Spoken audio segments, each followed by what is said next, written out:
Nothing ruins your hunt quicker than sore feet or blisters, and there's a few simple tips we employ to help us avoid that very problem on trips. Firstly, carrying a heavy pack day in day out in the mountains places a lot of pressure on your feet, particularly your metatarsal foot bones and the pads on the soles of your feet.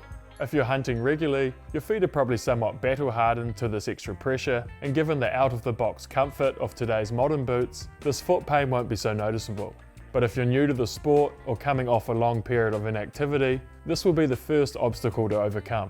And pretty simply, you need to wear in your boots, but more so your feet, to those very pressures and pains they're going to experience once on a trip. So try to spend a decent amount of time in your boots pre-trip, whether that's just wearing them around home, or even better, doing some pack training and fitness on some nearby hills. Using a walking or trekking pole is also another great way to help reduce that achy pressure placed on your feet.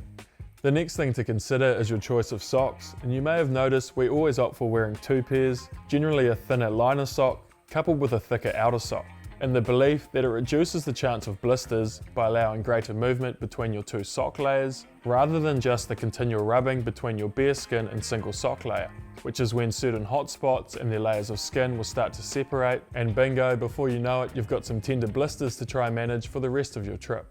The added bonus of running two pairs of socks is it gives you even more cushioning for the pads of your feet, but a heads up, you may require a boot a half size bigger than your norm if you want to try this method. Moisture in your boot and wet skin from either rain, river crossings or your own feet sweating is the major thing to manage once underway on your adventure. This can often be impossible to avoid completely, so it's important to dry and air out your feet, socks and boots whenever the opportunity allows. And don't be afraid to rotate through a dry inner sock if you're carrying spares. A boot's materials, the use of gaiters and long trousers are some of the factors that will affect breathability, and is why you'll see us regularly mix this up depending on the terrain and conditions we're tackling.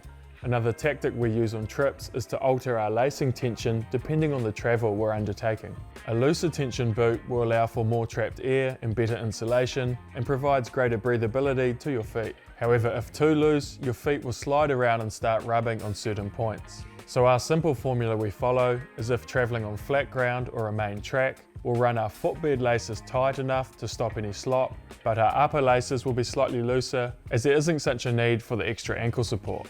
If tackling steeper terrain, particularly going downhill or undergoing a long sidle, we'll then appropriately tighten our lower and upper laces as well, as you now need the greater foot and ankle support it provides, particularly when carrying a pack. Obviously, selecting the correct boot or sock for the adventures you're undertaking in the first place will go a long way to stopping those sore feet and blisters once out on the hill.